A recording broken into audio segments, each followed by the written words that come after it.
I probably yesterday, you still saw some heads down, so we had to get over that. Be a psychologist, a counselor.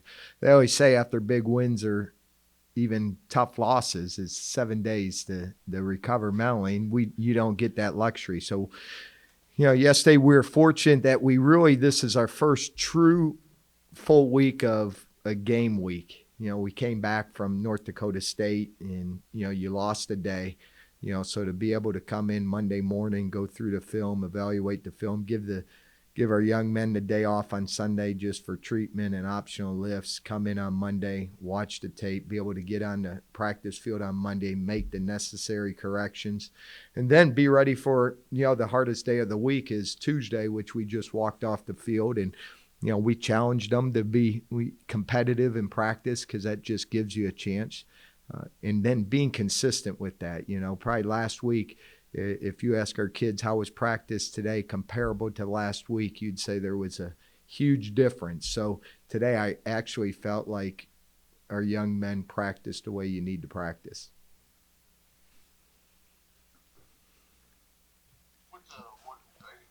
Game one to game two, now game two to game three, maybe what changes, not changes, or improvements do you guys feel you need to make in what area? We're trying to find out what our guys can do, whether it's offensively, defensively. We get some guys back, which we're fortunate to do that. But, in learning, working on that improvement, we're not there yet. But if we can make the necessary gains, get better today, get better tomorrow, finding areas in the perimeter, maybe we got to create some more explosives. So finding ways to do that. As coaches, it's our responsibility to make sure our players are ready to play on Saturday. And if they're not, that's my fault. And we also got to find ways for our players to be successful. So, we sat all day Sunday and all day Monday, just, thinking about what we can do to move the chains, get first downs, and score points. Can you talk a little bit about Troy? You've had some time now to work with him, and where have you seen growth with Troy to get him to this point? Just coachable. When you look at Troy, he takes everything in. We talk about the attention to detail in your footworks, hand placement, where your eyes are.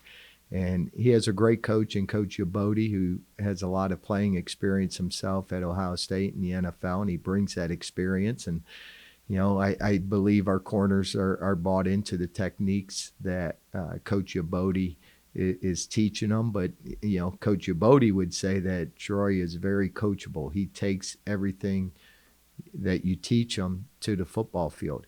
I'm anxious to get to a true off season. The one thing with Troy is, we want him to eat more. We want him to get stronger. And he's able to do this, without having that true off season. So I can't wait to see him have that true off season where he can develop physically in his skill work, in the strength areas, because he wants to be the very best. I know 3 months ago he sat down with our strength coach. What can I do to put on weight? What can I do to get stronger? And he would be one of those young men that I say is a doer. A lot want to talk about it, but they actually don't do it. Troy's one where he don't talk about it. He just does it, doesn't miss a beat in the weight room, on the field, or in film study. Doug, it seems like you guys have played clean football. I mean, turnover-wise, penalty-wise, is this just a matter of this? I mean, I know you keep saying this is a process, but is that basically what it comes down to? That's what our young men are believing in. When I look at the game the other day, and there's segments of the game. We have a coming out. We're down on the 1 yard line. We get them to jump off sides, which takes discipline to do that. We get a first down. The goal is to get 2 first downs, try to flip the field, try to get field position. We end up driving, getting great field position, punting the football. And it's that complementary football. You have a coming out situation. We finally flip the field. Defense is playing great. But at that moment, we probably need a 3 and out because we have field position now. Now, if we get the ball back, maybe we're on the 40-yard line with better field position where we can open up because we've been battling the field position the last 2 weeks. So that complementary football that you see, that's what's got a marriage. Again, we come out after halftime, and I think we get a great drive all the way down to the 19, and at that moment, it's 6-0. You're on the 19-yard line. You got 1st and 10.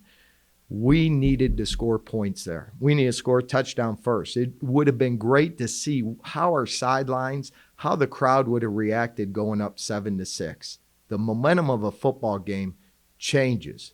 You miss a field goal, and I told our young men, we're as real as can be with them. I felt we quit. I felt air came out of our sails so quick that we saw it in the eyes of our young, and we talk about that adversity in a football game, but I felt after that missed field goal, we weren't quite the same for the rest of the game. And that's I put blame that. I got to get our team through those points in a game. We always said you're going to win games in the 3rd and 4th quarter because one team's going to take it, one team's going to take it away from the other, and one team's going to quit. And I felt like at that moment, that's something that we got to work on, and we make sure that doesn't happen in the 3rd, 4th quarter again.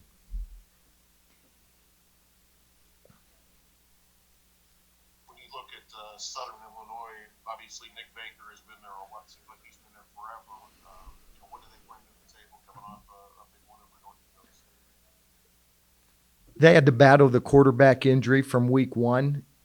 And, they put the Baker in, and, he threw the ball around. They went vertical. They got the ball downfield, probably situations we're trying to do.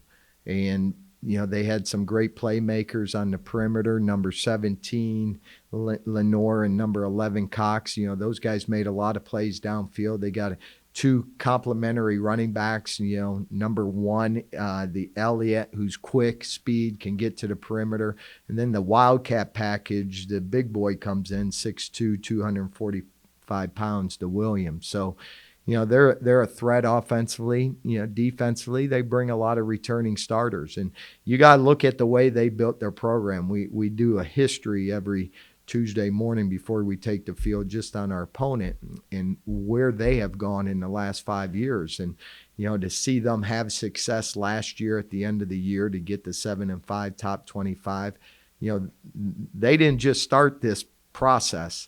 The process for them, for Coach Hill started in 2015, and now he has his team playing really well, really hard, tough, physical, which, we're all working towards. Coach, you mentioned he'll be coming back. Do you expect CJ and DeMarco and possibly Dan to be back, or is it still up in the air? Yeah, I introduced myself to him today. I said, "Hey, who are you guys again?" I'm Coach Phillips. So it was nice to see him. But guys, we're dealing with that all year, and we're not going to make excuses for it. We got players that we're developing, players that we put in there, and that's maybe the positive is that you get to play a lot of football players that maybe if this was different, maybe wouldn't get those opportunities. So I do believe that helps you in building for the future. We want to win now. We don't go to practice hard today not to win on Saturdays. Our kids want to win now. For our seniors, we talk about the process, but the process for these seniors, guess what they want to do? They want to win now. They don't want to hear about, let's build for the future. Let's work for 2 to 3. No, that's not how we're approaching it. Now, we got to be unique in how we develop young men. We kind of changed a little bit today how we practice because it's a winter season where you don't have an off season. We go into another season.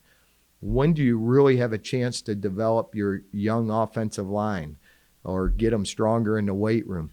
So we're even looking at ways of practicing that maybe we don't go scout periods. Maybe we cut a few of those periods off and we do ones versus ones, so we can work on developing those players, 2s versus 2s, where it's really the speed difference in those periods. So I felt a lot better today coming off field. knowing that we went speed against speed for a lot of periods and continue to work to develop every young man in our program. But we ask you, every week concerning the quarterbacks, is will Joe or Mark, have they kind of separated themselves, or will we see both of them again on Saturday? I think this week's practice, even going speed on speed, there's, you find out, okay, who's making the quicker decisions, who's delivering the ball when it needs to be delivered. So right now we're going with both of them, but I think this even gives them a better assessment of what game time will look like, even game speed, and making those decisions. But again, they both offer us. I want one to really, go win the job. We talked about today the competitive edge. We need to work on that competitive edge in practice each and every day, and about taking it. Don't wait for something. Go take it. If it's in a game, third and fourth quarter, we got to go take that game over. And that means go take the game over by scoring points, by scoring a touchdown, by defense coming up with a stop. Same thing in practice. Compete. Go win the job. Go take it from the other person. Go outperform and make it, a little bit easier decision. So that competitiveness, and that's open to D-line. That's open to our offensive linemen right now, where guess what? It's a competition. Who has the better practice is going to get to start the next practice. And we get to Friday, we make a decision who's going to be the guy that goes in on Saturday. Did you recover from your fall coming out there first time? I use it as a learning experience. I've been knocked down a lot of times in my life. So I told the kids, it's not about getting knocked down. It's about how quick you get back up. So I thought I hit and rolled and got back on my feet. So, once in a while, you fall down in life. So it's how you get back up, Dana. Thanks, Coach. I knew you would bring that up. There was a little bit of an incident on the sideline with Coach Johnson. Can you tell us kind of what your conversation was with him and what happened there? Yeah, it's unfortunate. I mean, we take a lot of pride and work in making sure we take care of our student athletes on, off the field, and that includes student athletes from other teams. So it was unfortunate. Mistakes happen, reactions happen. That's something I don't want to see. That's not who we are as a program as we move forward, or representative. But I thought we reacted quickly with it. We immediately, some people, it's chaos on the field. Some can be that close, some may not. So, we were proactive and, immediately, taking. Tim's a great guy. He does a lot for our kids. I can't tell you, what went through that mind, but, those are things that, we can't see on the sidelines. We got to protect both teams, the opponents and our own kids.